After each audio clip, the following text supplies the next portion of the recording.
ఏం జరుగుతోంది, ఎవరెవరితో అజిత్ దోవల్ మాట్లాడుతున్నారు? ఇవాళ సిసిఎస్ భేటీ ఉంది 11 గంటలకి.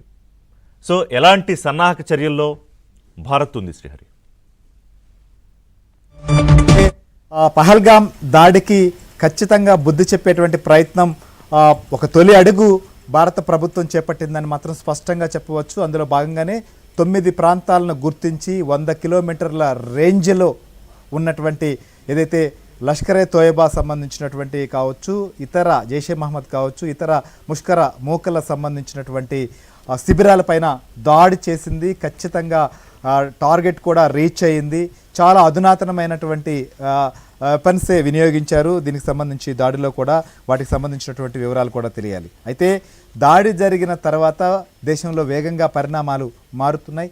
ఇప్పటికే దీనికి సంబంధించి ఒకసారి మనం పరిశీలిస్తే ప్రస్తుతం శ్రీనగర్ విమాన సర్వీసులను కూడా రద్దు చేసింది స్పైస్ జెట్. ధర్మశాల, లేహ్, జమ్మూ కాశ్మీర్, అమృతసర్ విమానాశ్రయాలను కూడా మూసివేయాలని చెప్పి నిర్ణయానికి వచ్చింది. ఇక ప్రధానంగా ఉత్తర భారతదేశంలో ఉన్నటువంటి ఎయిర్పోర్టులను మూసివేస్తూ కేంద్రం కూడా నిర్ణయం తీసుకుంది. అందులో భాగంగానే జమ్మూ, శ్రీనగర్, ధర్మశాల, లేహ్, అమృత్సర్ సంబంధించినటువంటి విమానాశ్రయాలకు కూడా ఈ రకంగా ఆదేశాలు ఇచ్చారు.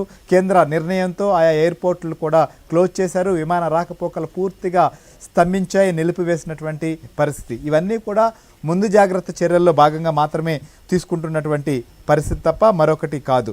ఏదైతే పాకిస్తాన్ భూభాగంలో కావచ్చు, పిఓకేలో ఉన్నటువంటి ముష్కర మూకలను మట్టుపెట్టేటువంటి ప్రయత్నం చేసిన తర్వాత, ఏదైతే ఉగ్రవాదుల స్థావరాలపైన దాడులు చేసిన తర్వాత పాకిస్తాన్ ప్రభుత్వం వారి భూభాగంలో మన వెపన్స్ ఖచ్చితంగా అత్యాధునికమైనటువంటి ఆయుధ సంపత్తి కలిగినటువంటి భారత్ చేసినటువంటి దాడిని ఏమాత్రం నియంత్రించలేకపోయింది. ఖచ్చితంగా టార్గెట్ రీచ్ అయిన తర్వాత మన యుద్ధ విమానాలు కూడా వెనక్కి తిరిగి వచ్చినటువంటి పరిస్థితి. ఈ నేపథ్యంలో వారు పిచ్చి ప్రేలాపనలు కూడా చేస్తున్నారు. సరిహద్దు ప్రాంతాల్లో ప్రస్తుతం ఒక రకమైనటువంటి ఉద్రిక్తతలు అయితే మాత్రం కొనసాగుతున్నాయి.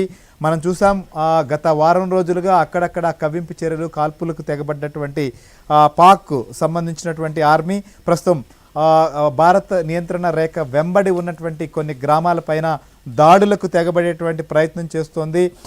కాల్పుల విరమణ ఒప్పందాన్ని ఉల్లంఘిస్తోంది పాకిస్తాన్. అందులో భాగంగానే కొన్ని ప్రాంతాల్లో విచక్షణ రహితంగా పాక్ ఆర్మీ కాల్పులు జరిపినట్లుగా తెలుస్తోంది. ఈ దాడుల్లో 2-3 ప్రాణాలు కూడా కోల్పోయారు అనేటువంటి సమాచారం అయితే వస్తోంది. దీనికి సంబంధించి పూర్తి వివరాలు తెలియాలి. కానీ ఏం చేయాలో దిక్కుతోచక పాకిస్తాన్లో ఈ యొక్క దాడి జరిగిన తర్వాత ఈ దాడి దృశ్యాలు మన స్క్రీన్ పైన ఏవైతే మనం ప్రజెంట్ చేస్తున్నామో ఆ దృశ్యాలకు సంబంధించినటువంటి మొత్తం కూడా పాక్లో కూడా వారి యొక్క సోషల్ మీడియాలో కూడా విస్తృతంగా ప్రచారం అవుతుండడంతో అక్కడ ప్రభుత్వం కానీ ఆర్మీ కూడా దీన్ని జీర్ణించుకోలేకపోతుంది. దీన్ని తిప్పికొట్టే ప్రయత్నం చేస్తున్నాం, మన మీద దాడి చేసినటువంటి వారికి మనం బుద్ధి చెప్పే ప్రయత్నం చేస్తున్నామని చెప్పుకునేందుకు కూడా కొన్ని దుశ్చర్యలకు పాల్పడుతున్నటువంటి పరిస్థితులు కేవలం బార్డర్ దగ్గర కనిపిస్తోంది తప్ప మిగిలినటువంటి విషయంలో ఎప్పటికప్పుడు పాకిస్తాన్ ఎలాంటి దుశ్చర్యలకు పాల్పడ్డా తిప్పికొట్టేందుకు భారత్ సంబంధించినటువంటి త్రివిధ దళాలు కూడా సిద్ధంగా ఉన్నాయి. ఇందుకు సంబంధించి అన్ని ప్రాంతాల్లో స్ట్రాటజిక్స్ లొకేషన్స్లో ఆల్రెడీ మనం మోహరించి ఉన్నటువంటి పరిస్థితులు కూడా ఉన్నాయి. ఎలాంటి పరిణామాలనైనా ఎదుర్కొనేందుకు భారత్ ఆర్మీ సిద్ధంగా ఉన్నటువంటి పరిస్థితి.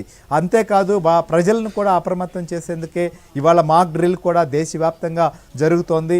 అందుకు కూడా ప్రజలు కూడా సన్నిద్ధమవుతున్నారు. సో ప్రస్తుతం ఉత్తర భారతదేశంలో అయితే మాత్రం ఖచ్చితంగా కొంత ఉద్రిక్త పరిస్థితులు, పరిణామాలు చోటు చేసుకుంటున్నాయి. అందుకు అనుగుణంగానే ప్రజలు కూడా వ్యవహరిస్తున్నారు. ప్రభుత్వాలు కూడా ప్రజలకు ఎప్పటికప్పుడు ఎక్కడికక్కడ సూచనలు చేస్తూ వస్తున్నాయి. ప్రధానంగా చూసినప్పుడు అటు జమ్మూ కాశ్మీర్ కావచ్చు, రాజస్థాన్ కావచ్చు, పంజాబ్, అలానే గుజరాత్ ఇలాంటి బార్డర్ కలిగినటువంటి రాష్ట్రాల్లో అక్కడ ఉన్నటువంటి ప్రజలను కూడా అప్రమత్తం చేశారు. ఇప్పటికే ఖచ్చితంగా అక్కడ ప్రజలు కూడా అవసరమైతే తప్ప ఇళ్లలోంచి బయటకు వచ్చేటువంటి పరిస్థితులు, పరిణామాలు కూడా ఉండవు.